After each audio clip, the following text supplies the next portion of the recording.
It's a 60% lead now in favor of Code Magic, and they're in a terrific position.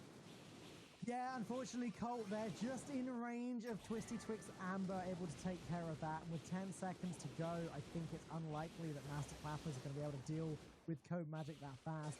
You know what, Teddy? Every time I watch Sprout in this map, I'm just sat there thinking to myself, like, how is Sprout allowed to be that tanky? That shield seems to stick around forever. Sprout is so healthy with that and the wall and the ability to just dip back into grass, hit the gadget, and restore his health. It's just incredibly powerful. Yeah, Sprout is still one of those brawlers that, you know, isn't really like OP or broken in the sense that you don't see it on every map played in every single match. You don't even see it banned very often, but it still holds on really, really well. It's very versatile. As you said, it's the thrower that can survive the easiest. That gadget healing him up is absolutely massive, and just the shield combined with that is just such a deadly combination. Yep. Well, there you go. So far, Code Magic are going to be taking an early lead of this match. One more set is all it's going to take as we are going to move on to Heist. And let's see if Master Clappers can impress us as much as they did here. Because I'm not going to lie, Teddy. Yes, they may have lost, but I've been very impressed with what I've seen from Master Clappers today so far.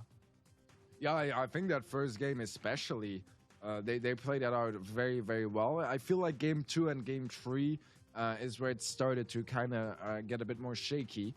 We'll have to see if they manage to come back with a similar form to game 1 into this second set. That's what they're going to need, and they're probably going to need even more than that, facing a team like Code Magic that, you know, is extremely dominant on the field. Yeah. It's a very, it's a team with, again, pedigree is the word. They have been around the tournament block when it comes to Brawl Stars esports. The whole of last year, they were around. Code Magic, the name, I believe they were the first team to qualify, one of the first teams to qualify for the World Finals. You know, they performed extremely well. They're back, they're out for blood, but Master Clappers are trying to give them a run for their money. Yeah, and it's the time for it as well for Master Clappers. If you look at Code Magic, they qualified for every single monthly final last year. The most dominant performance probably across any teams in the world. And this year, they were off with a bit of a tough start, not qualifying last month. This month, qualifying, but, you know, not with a perfect track record either. So they're showing some signs of weakness. They want to prove themselves as well and show that they're in a similar form to last year. Let's take a look at what's coming up next. I believe that it's going to be Heist on Hot Potato.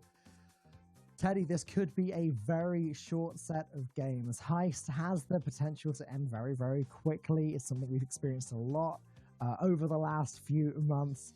What are you expecting to see here? I think that we have a couple of interesting possibilities, especially regarding the middle area. I've seen a lot of Jesse being played recently. I still think Rico is one of the more dominant picks, but look at this, none of that. Wow. We are going to have a Sprout on Sam Bentley, and I'm guessing it's a Colette mid. That's very interesting. So Mr. P's on both sides. We've got Barley versus Sprout, and Amber versus Colette. That seems to be the different compositional choices. And Twisty Twig tearing through the other players. Just look at the power of Amber. Wow! All 3 other players eliminated. Early damage is going to come in thick and fast.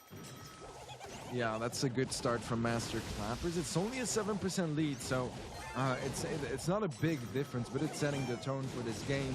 It is starting off with a bit of an advantage and forcing your opponents to go on the more aggressive side of things, which is not always something you want in Heist, because when you're fighting off near your safe, you're risking getting some collateral damage going through on the safe, and even if you do manage to get a couple of kills, it's just going to be pushing back control rather than finding damage. Sub-Zero there, doing the thing Colette does best and tearing through the enemy safe, although is going to go down. This does give Code Magic another opportunity to push. Now, it has to be said, they didn't capitalize on that first push as well as maybe they could have done. But Son Bentley, with a beautiful wall, finds himself in a great... No, wait, he's just out of range of the safe. That's not quite right. He's going to have to try and deal with the crawlers instead. Yeah, he can't hit it whatsoever. That's not ideal. I'm sure you know, it was just to try to find some kills. He will find 2 eventually here, but it's still Master Clappers. Yep, exactly. Master Clappers still have the lead. They are in a pretty decent position right now, and Code Magic need to start being a bit more careful. Yeah, I mean, Code Magic have done a really good job at getting those eliminations. But okay, there we go. Now Sprout is going at the other safe. They do need to get back off, get rid of Sub-Zero. Okay, done. Bentley has a nice route there to get closer to the safe. Jermaine getting in the way though, and Amini pushing Amber back. They're still 26% in it with Master Clappers with a significant lead. If Code Magic are going to make a comeback, they need to make the comeback now. It's very much possible, actually. They get a team wide, a lot of damage coming through. I think they should be able to make this happen. That's enough! It is, yep. This is a win for Code Magic. What? They're getting to match point, Falcone. Barley was on his way, a man on a mission, heading towards the other safe, but not quite able to get close enough in time to deal any damage. There you go. Like you said, we find Code Magic Purple on match point. Will they be able to see it through? We're going to find out. But first, let's take a look at that game again. Wow, what a game it was. It really looked like Master Clappers were going to take this one. Look at how much damage the Barley dealt there. Yeah, Barley got a buff to his damage star power. He deals a lot more damage now, which in a 1v1 against a Sprout is not really going to be very impactful. But if he does manage to get some hits on safe, it's a big difference. And look at this, so much damage burst. I feel like Master Clapper's defense kind of fell off there. They were just not really able to catch up with, you know, a push on every single side. Stats-wise, we have a couple of extra kills here on Bentley compared to Sub-Zero, but yeah. Bentley didn't die that game. It seems like he didn't. I mean, it's a Sprout. You talked earlier about how tanky he is and how good he is at surviving. That's the living proof of it, right? And that's probably the key reason that the team won, is that with one player not dying but consistently getting herself into those good positions, using those walls to block the enemy team out and just dealing little chunks of damage to the enemy brawlers, it certainly contributes. Yeah, I mean, so far Code Magic are looking like the better team. Look at those stats here. Once again, Bentley, not a single death in that game. 3 kills is not a whole lot, but it's more than enough. And he had single-handedly 42% damage of his team. And look at this. Now we have some very different stuff coming in. The Jesse on Twisty Twig, Sub-Zero and Germain and Melanie all switching on brawlers as well. We got a Daryl, we got a Gil, we got a BB. That's a lot of variety on the field. Yeah, this is dramatically different. Sub-Zero getting closer and closer to that enemy safe. Super is charged up, but is going to take a lot of damage to a shield. Probably not going to be able to escape that super. Does just about escape, but with only 500 HP, he's having to retreat regardless. Now, Code Magic already dealing damage to Master Clapper's safe. Yeah, Master Clappers had some pretty nice early control. The problem is they were not really able to convert that into any damage on safe. And that means that we have a pretty significant lead early on here for Code Magic, leading by 32%. Do manage to clean up a kill, but gets traded out by Twisty Twig onto Germain. We have a pretty close fight there, but Twisty Twig makes it out alive once again. 61%. It's just going down bit by bit, and it really doesn't seem as though Master Clappers are able to do that much about it. Sub-Zero is going to dash forwards, but Sub-Zero is going to get eliminated by Bentley, and a shield is just close enough to keep dealing damage to this safe. 44% now. There is so little that they're able to do to defend themselves. Yeah, so far Code Magic just completely outplaying and out-stomping Master Clappers. They find their first damage now here, Master Clappers, and it's a single percentage of damage. They do get 9 more now, but it's still a 67% lead in favor of the old French team, and they're able to close it out as well. Code Magic will be moving on to the semi-finals, joining SK Gaming. Well, that's going to be it, Teddy. That is all 4 quarterfinals done with. You have your semi-finalists, and the stage is set for the rest of the day. Congratulations to Code Magic. Commiserations to Master Clappers, who certainly put up a good fight. I loved to see it. Much like with FA Trio, there was certainly a good fight on both sides of things there, but at the end of the day, Code Magic were the ones that saw it through. Here are some of the best moments from that match. Looking back to Hot Zone, where there were just ambers everywhere, flame everywhere. Yeah, I think we saw something pretty consistent as well so far today, that the favorites tended to struggle a bit more in that first or two initial games because of those surprise elements and not really knowing what to expect against their opponents. And afterwards, once they, figure out what their underdogs are going for, they manage to pull through and win the other games. And yeah, it's been tough for the underdogs so far. But yeah, Good Magic was a very much deserved win. Moving forwards, we had Heist and Master Clappers just were not able to defend their safe.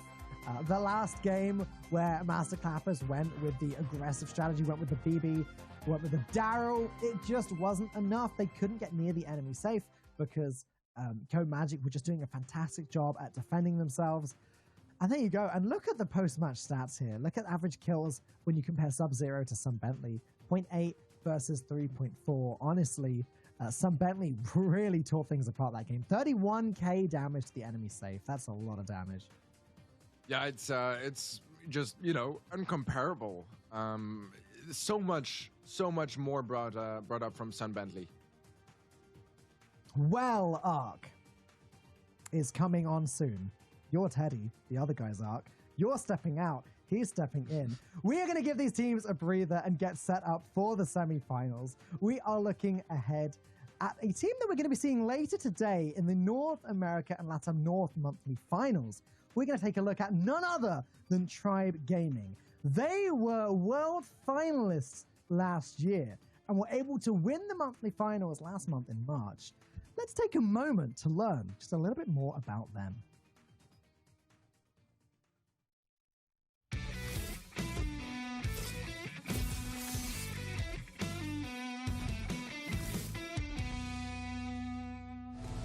This is getting close. Yeah. Oh, rocket fuel! No one's left to defend this one. This is going to be a huge push. But the whole time, Tribe Red have been dominating. That is it. I'm Zulan. I live in Puerto Rico. Hi, my name is Tyron. I live in Raleigh, North Carolina. Hi, my name is Corey. I'm the captain of the team. I live in East Coast, Canada. I started this team about a year and a half ago with my old teammate Super Sai. We were a team together for basically forever. So coming from 2019, I was dropped from Space Station Gaming. Corey and Super Sai needed a third, so they DM'd me and I decided to join them, and we later added Zulan. Well, at the end of 2019, I was looking for a team, and he saw me and he basically just picked me up. Here I am. My teammate Tyron Star is probably the most mechanical skilled player in North America, almost never loses lane. Zulan is probably one of the most aggressive players I know. Corey is definitely the smartest player on the team. He also motivates the team to do well. Zulan is definitely the person that hypes you up. Zulan is the super loud guy that's always screaming in the voice chat. Tyron is the prankster, sort of the clown of the team. The night before the qualifier, they'd say like, I broke my iPad, I can't play. And then they would like send me a fake picture of a broken iPad. In scrims, our comments are usually pretty fun. We just poke fun at each other. We don't really take it that serious, but in tournaments, we pretty much call out every single thing we can. If we mess up, we pick each other up instead of blaming each other. My most memorable match was the last qualifier of 2020 versus Dudu Dunga. We only had 16-something% on our save, 18%, and they had their entire save. We hadn't touched it yet, and we just told ourselves, look, we can come back, and we regained control, and then next thing you know, we just held it the entire game, and at the last 10 seconds, we finished off their safe and made the comeback. So. He fires away. King Zulan's going to block the shots. Additional damage from Tyron. Oh my god. They done it, Woody! Omen Elite pick up the win in game 2. That was such a memorable moment. I still watch that almost every week or every month. I try to rewatch it. The voice chat was so hyped. I just want to prove myself. I want to prove to everyone that I can compete and be the best. I've always liked winning, always liked competing, but in Brawl especially, I've gotten dropped and I had a lot to prove. Money. Great answer. I'd be lying if I said I wasn't.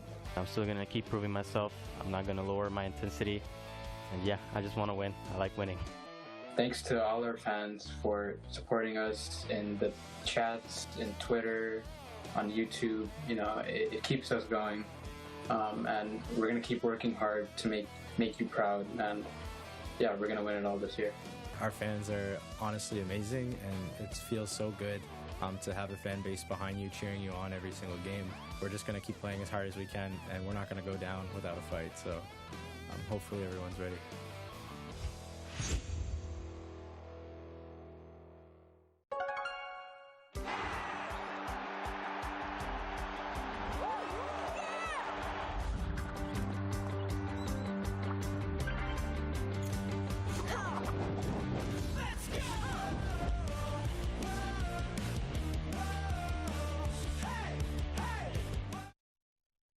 I absolutely love that response from Tara. Why did she compete? Money. Just give me the money. Wow, today has been non-stop action. So many exciting games. Teddy, what do you make of everything we've seen so far today? I mean, so far, I feel like it's mostly the results we expected. The teams performing at their highest level, not really showing any weaknesses so far. And what's going to get fun with that is now they're going to be facing each other, right? So we'll see if some of those teams can crack open those defenses. And yeah, maybe we'll have some exciting finalists. The semi-finals are absolutely stacked. But first up, let's have a look at some of the match recap of today. If you're just joining the stream, maybe you missed some of the action. You're kind of wondering where things are up to at the moment. But for me, I don't know. Coming up next, EXO Free Agents and Ace of Land Clash is definitely going to be a highlight for today. Ace of Land Clash were so consistent last month in the monthly finals, going on to win the whole thing. They were going to try and do it all again today. Yeah, this is a bit of a revenge story as well coming up. I mean, we'll talk about that later on. First match here was Tea Drinkers versus EXO Free Agents. I would say a pretty dominant win on paper here for EXO, even though that Brawl set arc, that was a close one. Oh yeah, I went back and forth so many times. I love that jump from Tom, stopping the ball in its tracks and going on to score it. What an amazing spot from him. But yeah, this went to like the 5th or 6th time round before it was decided eventually in favor of EXO Free Agents with a final goal. So they will go on to face Clash. Now, Clash had an interesting matchup against One Trick Ponies. One Trick Ponies give them a good run for their money, but lacked a few comp changes. And in the end, AC Milan Clash were able to keep their composure and come out with the win. So that will be the next matchup today. Yeah, absolutely. As we're moving to the bottom part of the bracket as SK Gaming took down FA Trio. Well, FA Trio was a really good fight, especially in that first set. But moving on to set 2 and 3, it was an all SK Gaming show, securing their spot in the semi-finals. I mean, man, it was pretty close in Jam Grab as well, but SK Gaming, they're just so good, Ark.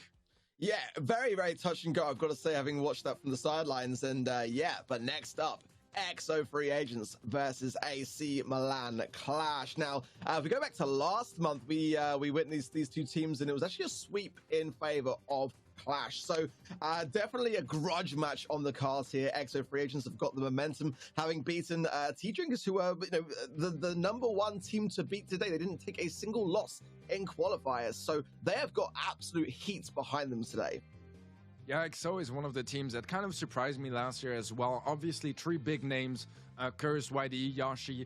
They're very well known in the scene and have been for a long time. But I was kind of scared, how the synergy was going to be facing some teams that have been playing for maybe a year or 2 already together. And they've been proving me wrong. That's for the least. And yeah, as you said, revenge story here. I feel like AC Milan Clash absolutely dominated through this previous month here. Ice Fort is gonna be the first map and mode here for Gem Grab. Any thoughts for this map? I mean, we'll have to wait for the bans first, but yeah, dude, this is an intense matchup, Ark. Yeah, it's going to be a good one to kick things off. A nice kind of pace to start the day between these two teams. And, one thing to bear in mind now, we are in the best of 5 stage as well. So teams are going to have to bear that in mind and not hesitate too much in terms of choosing what they're going to be picking and that kind of thing. But a bit of a chance to experiment early on. Bans are in, however. We are going to see Jesse being banned. I mean, she's pretty decent in the meta, but surprised to see her being banned in this instance over brawlers like maybe Amber, for example. But we're going to see Jessie and Stu, as well as Byron and Ruffs. Is that what you kind of expected to see? I mean, you know, Stu, Byron, and Ruffs, we talk about it every time. I expect them to be banned coming into the match. I don't even consider them being playable, to be honest. It's a surprise when they are. Jessie, on the other hand, it's quite interesting. If I can recall correctly, AC Milan Clash, they banned Nani in their first match as well, so some very interesting bans. Yeah, absolutely. Well observed. Yeah, they've been banning some very different brawlers today for the first time that I've really kind of seen a bit more variety. Yoshi going in with Ems as well. Some nice diversity being shown today, and Curse going with Jean. The meta maybe evolving slightly ever since the last balance changes, as Curse gets a really nice pull to start things off, and Exo free agents will start to take the control of the map. Yeah, Jean is a brawler that has been coming back in the meta. Gem Grab obviously being, you know, one of the game modes where you can expect him to see the most. He might get pinched there. Nice team play from XO. Nice awareness as well, because obviously he was in the bush there to, you know, kind of find where he was sitting, and their prediction was absolutely on point.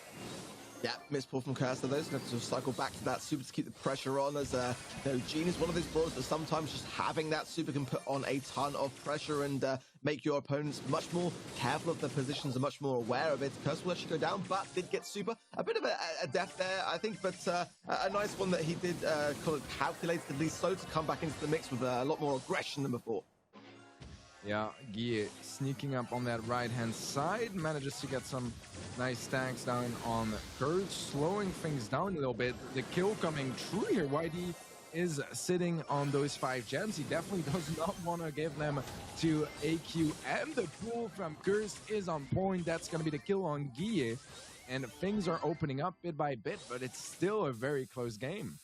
Yeah, a really important takedown by Curse there to get Guy at the mix, and Yoshi doing well to hang on to the gems he has as the gems are split there. Love a nice pull from Curse as well. One gem away now from Countdown, but they've got to hold on to this as a bit of a pressurized push from Clash is coming in. They were able to get a few gems there, take it away from Exo free agents. There's enough from the mid now, but the battle is going to be all over that gem mine. Yeah, look at this. Luna is able to get the 11 gem. That means that Exo free agents, they need to kill Luna in the next 7 seconds. And with Yoshi being the last player left alive with 400 HP scouted out as well, this is going to be a clutch win from AQM. Honestly, what an ability to turn things around here. It was looking so good for XO. Best play for me in that game was right towards the end where Lenan dashed away and avoided Curse pull, which was absolutely on point. The accuracy was bang on. It would have connected had that been the case, but no. AC Milan Clash will seal the deal in the first round of Gem Grab, giving them some nice healthy momentum to start things off. But I do like the comp that Exo free agents were running. I think that it was smart and not what AC Milan Clash potentially saw coming. Yeah, I agree. I do have to say as well that Max in the middle is such a strong brawler. Look at his 5 kills though on the Poco from YDE. YDE, I mean, just Poco in general, rather, it's not really a brawler you expect to, you know, see people getting a lot of kills with. I have nothing else to say but interesting. Yeah, I think Whitey was clearly demonstrating the stats that he was able to get into all the nooks and crannies that he needed to make every shot count. As having a low DPS brawler, you have to really kind of like be creative in the way that you go about doing that. So here we see RKS as well using Amber, 31% damage for his team, so slightly below maybe these other teammates, but 5 gems collected and you know, a decent amount of kills and deaths. I don't necessarily think that deaths are a bad thing to see on the scorecard. It obviously means that he was being active, and at least, you know, sometimes we saw Curse, you know, would go down in that event to gain super to come back in. So I don't think deaths and gem grab are a bad thing, but obviously as the gem carrier, probably a good thing to try and avoid that. Yeah, I completely agree. I think it goes without saying that as a gem carrier, your main job is to survive and pick up gems. The rest is just bonus. And we have the same comp coming in here for AQM. XO switching things over quite a bit, actually. We have an 8-bit on Curse instead of the Jean, and Yoshi moving on to the Sprout. Yeah, nice pickup from Yoshi there on the left-hand side as well, just to make sure that he got AC Milan Clash out of the mix. IKS there going down, and I do like the Sprout pick actually from Yoshi. We saw him doing fantastic wonders with Sprout already today on backyard bowl. He's going to try his luck again on Ice Fort today. 3 gems already as Curse dances with Lena on the right hand side, sorry, getting some good shots. Great control off the bat, I must say, already from EXO free agents. Yeah, they have a lot of good control. I'm very interested as well in the decision to be running the healing star power on that Sandstorm for Guy. Something that, you know, has been coming back in the mix a bit more than before, where it was, you know, very one-sided. We have some really good control there from XO as they are leading by 6 gems now, only 2 away from the countdown arc. Yeah, hitting with, for me, I've always preferred it myself. I mean, it's definitely better in Ice Fort maybe to have a chance to show up your opposition whilst they're in the bushes. The mid-air is such a great place to tell where everyone is. And there you see Lenan going down as a result of just Curse feeling out where he might be in Yoshi with the support. Great players, the cheat cartridge from Curse as well to come back and support Yoshi in the event that anyone from Clash was lurking that right-hand side. I really like their approach this time round. It looks like they should be safe for countdown, but I'm not going to hold my breath. I do have a tendency to jinx these things. Yeah, well, that wall is pretty much going to be sealing the deal there, as Yoshi was just locked up. They put him in quarantine for the remaining of that game, and XO, they tie things up. It's gonna be 1-1 now, and honestly it feels like a really good response from XO to that first combo that AQM brought on the table. Yeah, it just seems like every time Yoshi goes back to Sprout, everything just falls into line and gives that control that EXO free agents really strive and thrive on. So I do like that idea to bring that into the mix, especially on Ice Fort. It's a really great map for Sprout. But let's take a look at these post-game stats between Whitey and Lena here. And yeah, I've got to say, Whitey was doing a great job, but the free gems grab from Lena did go down towards the end of the game, so not really helping too much on that side of things. Whitey, for me, maybe not playing the most prominent of roles. I'm seeing much more activity being Cursed and Yoshi myself, but the stats go to show that Whitey's a key fundamental components in the EXO free agents game right now. Yeah, and I think that one of the interesting stats actually is those gem grabs. Obviously, you know, if you look at YD, he's not the gem carrier, so he doesn't need to carry any. The more he picks up, usually the worse it is for his team. But here, you know, Lena is the gem carrier, and he only had 3 gems in that entire game. Obviously, he lost them when he went down, but it just shows, you know, a bit of a difficulty to face that Sprout that was so good at taking control and just blocking him out of the middle. Yeah, as a result of that, IK's going to switch over to Sprout, and Lenan going to go to Mortis. We see what Lenan do with Mortis, and why he's particularly susceptible as a squishier brawler to that. So he's going to be very cautious of that left-hand side lane now, and Mortis again a direct counter to Sprout. So I do like this change from Clash. It's going to be now about Whitey supporting Yoshi as well as Curse to get control of the mid and see this one through. But yeah, watch out for Lenan. He's going to be looking for every opportunity to dash and get that shovel moving. Yeah, he is going to fall to YD. Iggy, I think, had to TP backwards as Chaos is getting pinched there by Curse and Yoshi. They might find some nice shots down. He does make it out full HP, but now XO, they're back in control of the center and they're able to tie up that gem count. I like the way that XOFA put IKaos out of position, but every time that middle wall gets depleted, Lena is then loose and looking for his next victim. It looks like it's going to be Whitey goes in, cycles the super great plays from Lena, and already as quickly as that is EXO free agents back on the back foot, and Yoshi all the way back there. Actually, I like the way that Yoshi changed direction there and got straight back into the action, noticing that Lena was weak enough to be able to assert that pressure. That's a really great play, but can he hold mid? No! Lena takes him down and countdown for Clash.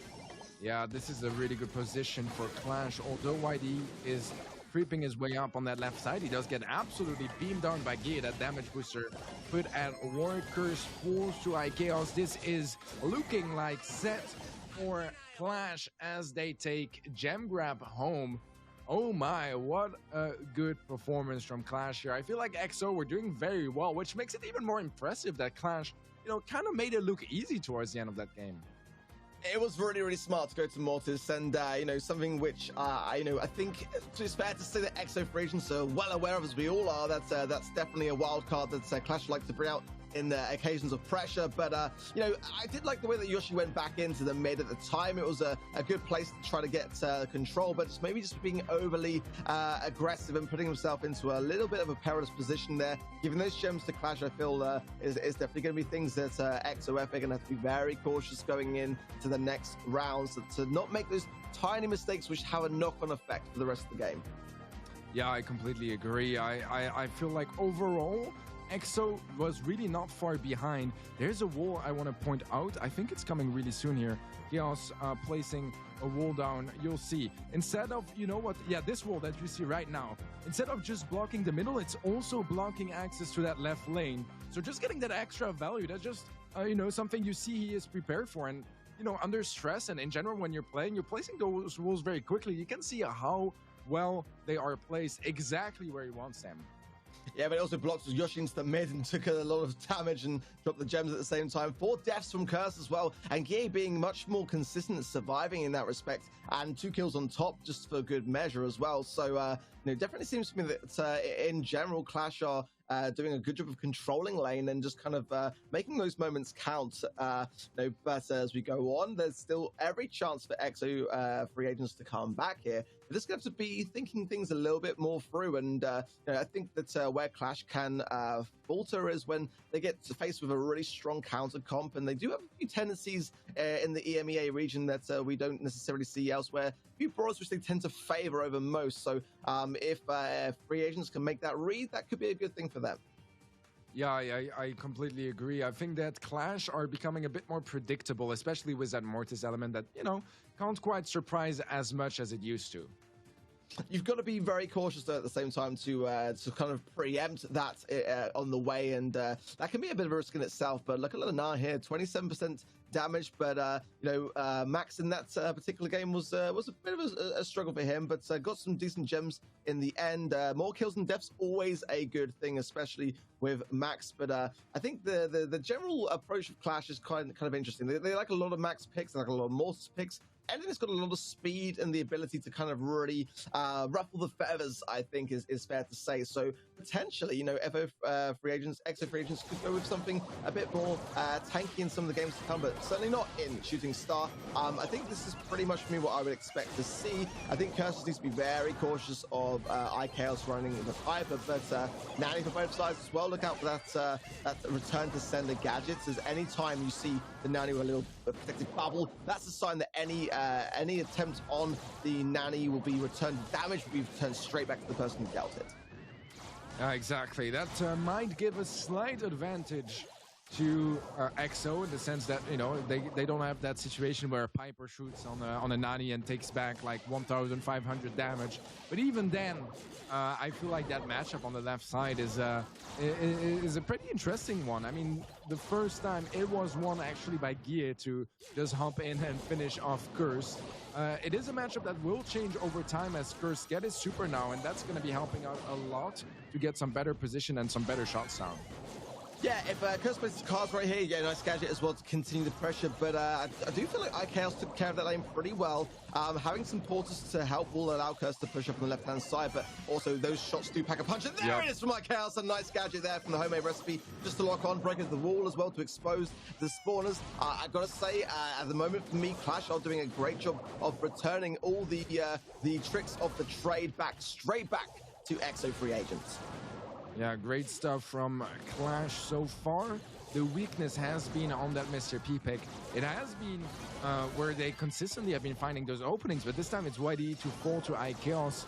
I've got to say, the middle and the left side really solid here from Clash. Already up by 3 kills and EXO free agents. This is their moment to shine. This is their moment to find some more pressure. Can they take down anyone here? It seems like they won't. I'm kind of surprised at the end of that game, I'll be honest, to sort of see a pretty decent pinch. I think a lot of that was deflated, actually, with the return to sender gadgets. You saw Yoshi there being frustrated by that, and those hits did mean that he had to kind of come and retreat away from that. Had he been in the mix there, it might have been a different story, but yeah, a very different kind of ending to what you see when there is that kind of ability to pinch the spawn. For me, though, iChaos playing Piper, such great range to their disposal and able to keep Curse back, I think that it might not be the craziest idea to bring in a Piper for XO Free Agents for the next round. Yeah, I couldn't agree more, to be honest. I feel like Piper is just really solid overall, whereas, you know, Mr. P is really good as well. On this map, in that matchup, it's not an easy task. Look at his Lena dominating his side of things as well. Only a 1 kill difference, but that means that Yoshi didn't have any. Yeah, I mean, a pretty low scoring round in that respect, but that's how Bounty is when teams are this closely matched. You know, it's like giving away a death, or just one single death can make the world of difference to the outcome. So, you know, I think that in general, it was actually kind of close. I just think that the comp was just out-comped in that respect. I think that, you know, the Mr. P is a good deterrent for Piper, being able to hide behind porters and use them to tank your way forwards. And we are going to see exactly what I suggested. Curse is going to change to Piper, going on the right-hand side lane as opposed to going up against iChaos. It's pretty the wise decision. I think Nani is a good Piper deterrent as well. This might be a different story if XO Free Agents can keep their cool. Yeah, we'll see if those lanes remain untouched here, as we have a mirror matchup, except for, you know, the Pipers actually facing the Nannies instead of facing their respective counterparts. So yeah, that's always a fight that's quite interesting, because homemade recipe tends to give a slight advantage to Piper if he can get a hit. But at the same time, it's just so easy to get some nice tags. What a snipe from iChaos. Surprising YD, just not ready for it. Cassidy's return this as well, because Guillet is very low and it would be the ideal time to do it. Couldn't quite get the range in his side, and Lanam with a nice cheeky gadget pop there just to ensure that Kirst stays back. Could be a time to break the wall here, because yeah, he is going to do exactly that, just because at the moment the Tickle's putting a ton of pressure onto him. It made sense to do that, but it is going to be XO FA behind here. They've got to start to get a couple of kills and notice the points in time. Peep going out here. Could be a time. Is iChaos going to jump, being very composed here? EA Pop's gadget is still going around. It is still going around. It's going to connect. It's not going to connect. A bit of a misfire then for XO Free Agents at a time they need to make a kill happen. Yeah, that is quite a shame for XO. They really, really wanted that kill.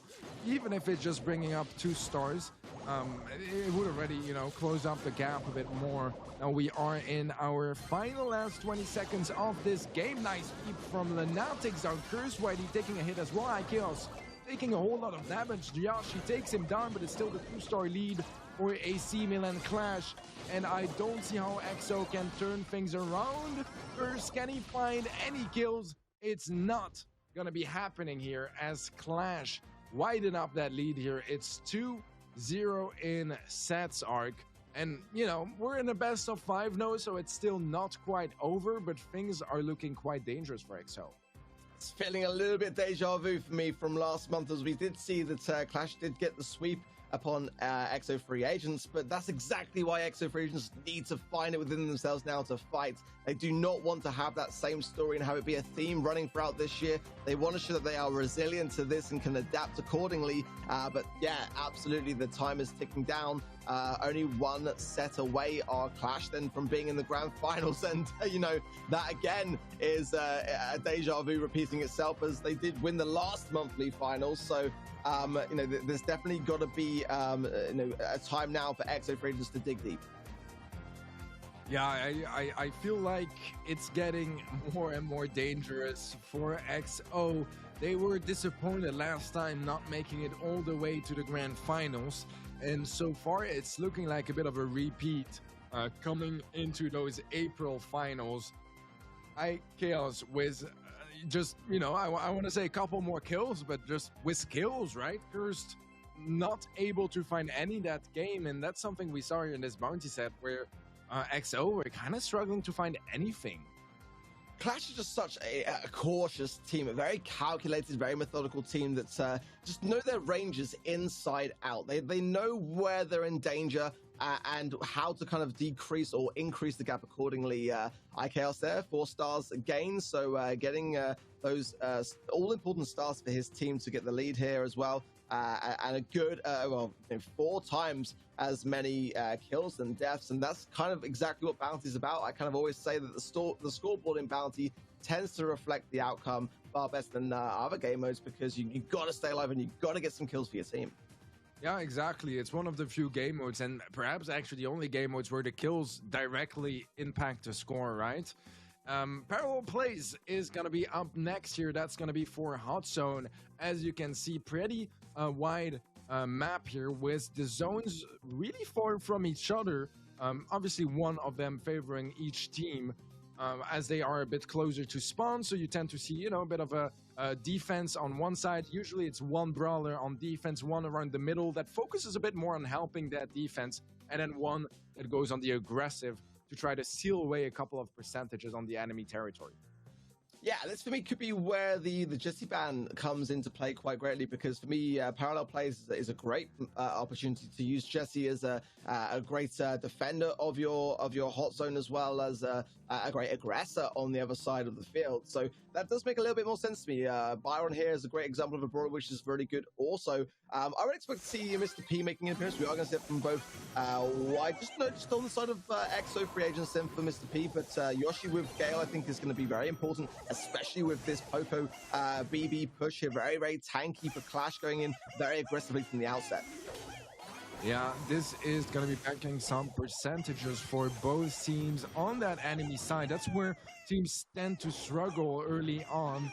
And so far, it seems like both teams are doing a good job at it, maybe struggling a bit more at defending it. Yeah, I like the pushbacks from Yoshi doing their best, and Whitey staying up here. I've got to say, it's difficult for Yoshi, especially on low HP, to be doing nearly as well as he is, but he's got to stay up. Curse is still capping at the top, but at the same time, yeah, Yoshi going down, there's going to put a ton of pressure onto Whitey, and now Clash will start to cap that zone. Yeah, they're all three of them on the enemy side. I think this is the quickest game of Parallel Plays I have ever watched. Usually, you see both teams succeeding more at defense than attacking, and you end up having like around 50% on both sides, and here they just went all in on offense. And I feel like it's kind of Clash that initiated that move, putting the Poco and BB combination, really surprising XO over there. There were only one brawler in defense at first, and had to move on YD to help him out. Yeah, I've got to say the strategies kind of needs to be reversed in that respect, because EXO not really in a position to kind of just take a loss. We're now match point. As quickly as that, going from the second set to the third, we are now on match point in favor of AC Milan Clash. So, there's going to have to be a serious rethink in the EXO FA camp right now, and how they go into this next matchup. Clash are not failing in terms of their aggression. They're going in even more aggressive than we've seen in previous rounds. So I think that after a bounty, it's quite a little slow game. It's quite slow paced and very, very cautious. It's easy to forget that Clash are not that kind of team. They are very, very, very aggressive when it matters most. Yeah, Clash is one of the best teams at getting in that offensive position and absolutely going wild on their opponents. Look at those stats here. YD finding a lot more damage than Ikeos, but Ikeos does manage to find more kills, as YD didn't have any here. So yeah, Ikeos, 0 death here with that Poco on the side to heal him up. They were just able to get that zone, and that's a really, really good take on Parallel Plays. That tends to be a bit of a stale map. They went in full aggression, and there was nothing EXO could do against it. Yoshi was doing great at repelling Clash, but I guess with the Poker not really doing too much, Curse is going to go with Mortis still. I was kind of expecting actually AC Milan Clash maybe to go with Mortis themselves here, being on a match point scenario with less risk at play, but I do like the positioning of, I think that Pam for me, from AC Milan Clash and IKS is a good solid shout. Jean as well is good. It's just being such a long-ranged thing to have on their side here, as it's much better, really. No double push happening on Yoshi and able to cap the zone. This could be a different play out of this round. The scores are very, very even as a result. Yeah, I think that the choice to go for the Jean here is notably, as we can see, to open up the map a bit over there, but it's also really solid in defense. Of course, like previous game, he was just sitting up there, and there was nothing that Lunan could do against it. Here, at least, he can go for some pulls and take him out of that position. Well, the scores are both capped now at 50%, as both teams do favor the hot zone in their spawn, the far easier one to go for. As we saw in the last round, AC Milan Clash pushed the opposite side, and that's what gave them the advantage. But now it's really anyone's game. Yoshi with a knockback and stunning IKS really nicely there, which will allow him and White to focus their attention to the right-hand side. The pull misses from Anat as well, allowing Curse to get right deep into that hot zone in the top right corner. Yeah, slight lead for XO as Cursed should be able to take down Gia. Never mind. Good super from Akeos. That healing station clutching up big time for the almost full Spanish rosters, but with the exception of Lena coming from Switzerland. Curse pushing up, nice double tag on that super. He does get taken out, and once again, Clash, they haven't been able to find any percentages on enemy territory just yet. Yeah, true, but 12%, such a narrow margin, and for error here for EXO Free Agents to hold on. Match point again to remind ourselves of what this means to both of these teams. We approach the final minutes, and it is going to be EXO Free Agents that are in a much more defensive position. And Kirst did a really nice play there. I've got to shout that out. Getting behind that was very important, but now going down is going to put the pressure back on to both Yoshi and Wise to defend this push.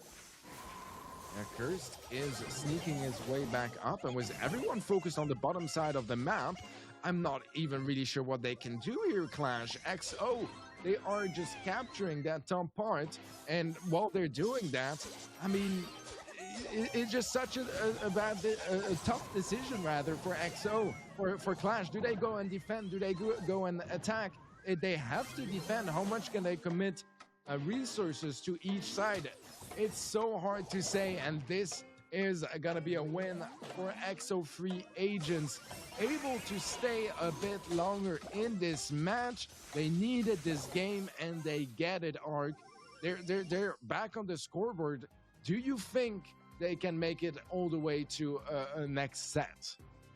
You know, at the moment, I would say after the back of that performance, possibly yes. I mean, sometimes the best defense is a good offense, and I've got to say, Kirst did a wonderful job, despite me kind of doubting maybe the Mortis pick coming back again, as maybe some of you guys in the Twitch chat did also. I've got to say, you know, being able to just position himself in that way to be able to cap the zone, it forced Clash to have to deal with him. And I've got to say, I like the little spawn brawl at the end as well. But, you know, it's still a match point scenario here. They're going to have to continue this pressure, and it's the first glimmer of hope that we've already seen from XOFE. Talk us through some of the post-game stats, Teddy.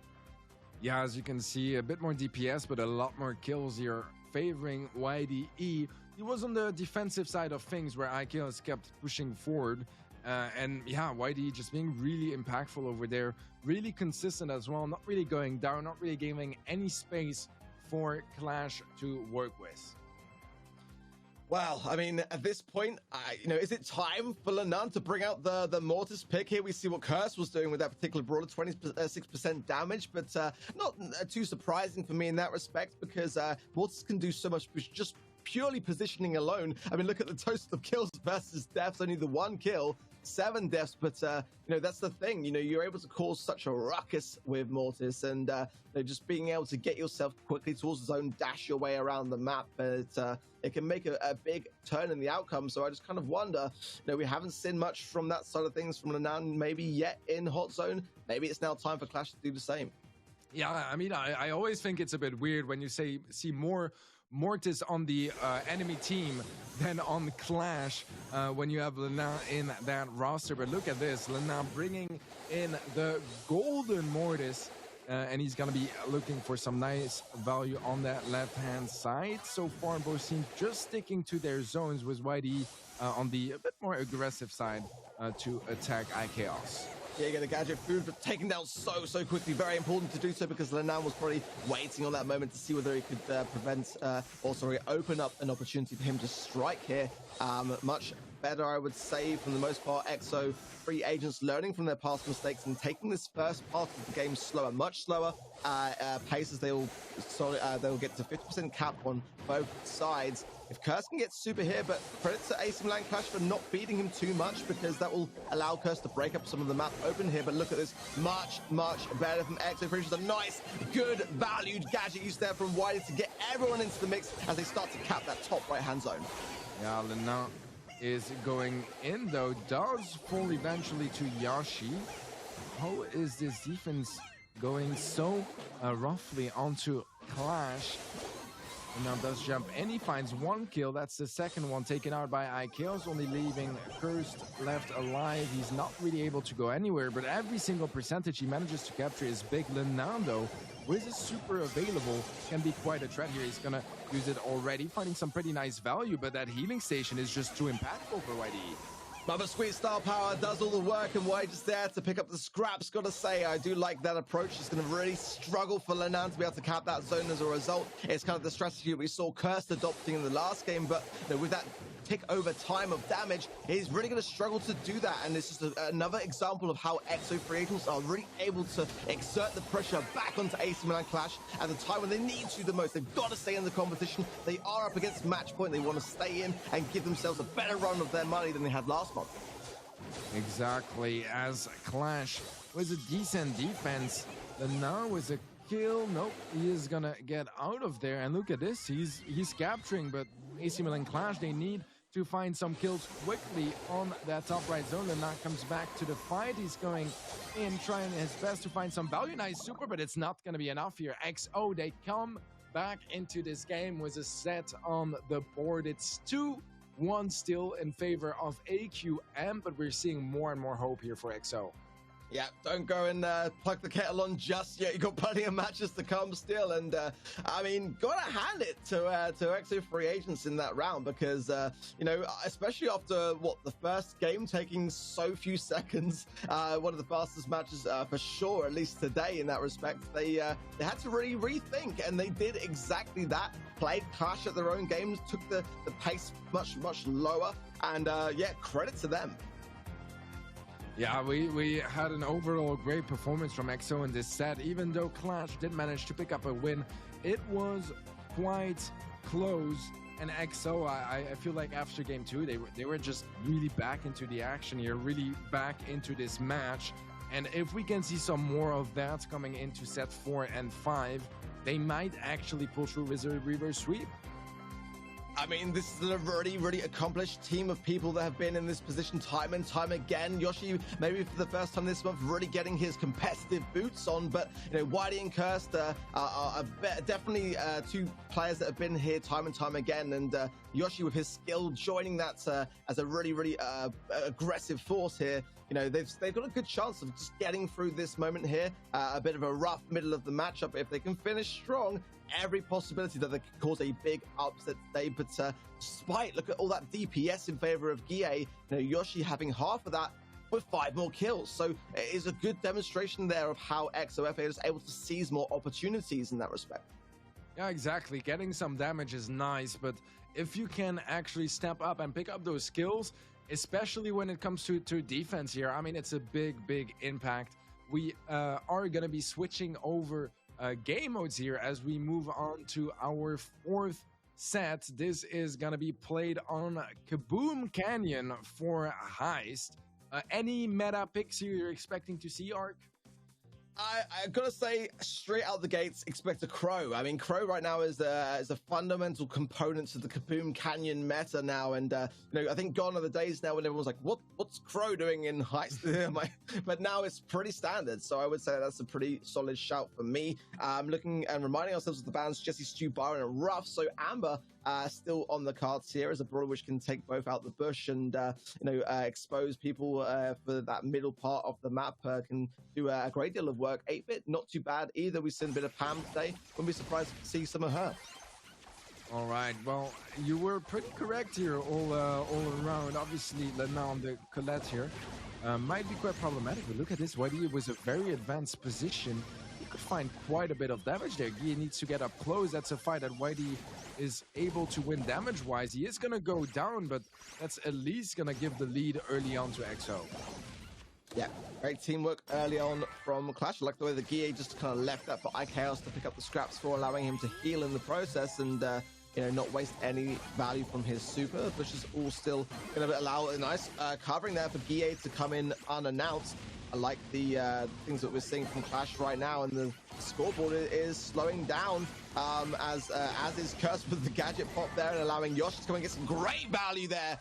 Fantastic from Yoshi, and allowing him to go up the right-hand side of the map, but he kind of came back there. I was surprised to see him not maybe try and hold his ground in that top right-hand corner for some pressure. Yeah, I think he saw that Curse would need some help soon enough from the Sprout on iChaos. Nice kill from Yoshi. Yoshi has been so strong so far. He needs another tag before he can super IKOs down. Instead, it's just going to be going for safe damage. Yashi does fall to IKOs eventually, with Lena coming in for the pinch as well. Guille goes down to Cursed. Lena with yet another kill here, and the damage lead is winding up here in favor of Clash. Now with some consistent shots again, popping the gadgets, and then actually Curse gets a really nice takedown in the process and stops that idea in its tracks here. Still a moment of time here for XOF to get some damage dealt, but time is ticking. Whitey coming into the mix, the damage booster going down, getting a nice angle on this left-hand side here. Curse, though, needs to get back in and get some tick damage of his own here. It's time that's on against XOF, but the damage is consistently rolling and they've got to hold firm here if they want to make this moment count. Yeah, Yashi, one super here would give the lead back to XO, but they're not giving him anything to work with. He has a super now, does go down to Lena. Lena doesn't get poisoned. That might be quite big. AC and Clash, look at that burst of damage out of nowhere. As AC and Clash, they are able to take this game home, and that's gonna be their third match point of the evening. I mean, man, Clash looking strong. XO, they were fighting all the way until the end in this game. They just could not match that damage from Clash. We're back to where we were in Hot Zone now, but, you know, gotta be said, XO free agents have been here today already, and they came out victorious. They seem to be a team that take that kind of pressure with a bit of feist, and it gives them excitement to do better. So can they do it again, or is this just too much to bear? You know, it does take its toll, you know, as does the damage to the save from Lenan, 22.4k damage overall, and Yoshi just not able to match that despite playing the same brawler Colette and having more kills in his side of the court also. So, you know, in Heist, it's not necessarily about kills and deaths more than it is just getting into the right positions with your super and inflicting that damage upon the safe. Yeah, I mean, I feel like overall we had some great stuff on both sides here. I do have to say, man, after the comeback we had in Hot Zone for XO, for them to already be once again down to match point here in Highs, it's like that's such a mountain to climb, and then they came on top and just the mountain extended. Like, it's such a tough situation for them, and I'm wishing them the best of luck because they will need it. The level that is needed to compete at this stage now, honestly, so high. And you know, is it all over now for XOF? Can they dig deep and make this count? Look at how everyone is so weak here. Yoshi goes down there, and still AC and Clash able to somehow survive under that pressure. Gear can just hide behind this wall, heal up. Yoshi coming in for the pinch, and they do take care of it, but not before a jump in, and every percentage does count here. That 6% of damage, just not much, but it can come back around here. Yeah, Lena was a great pickup in the center, does get taken out by Ayashi, but the wall from Ikeos is going to be slowing things down a bit. Cursed is able to pick up a kill. He does survive for the time being, but Lena with a quick 2-tap takes him down. Clash with some pretty decent control, although Ikeos does take quite a bit of damage. This could turn things around if they can pick up a kill or two here. XO, they could take back some more control, but so far it's Clash with a dominant start once again.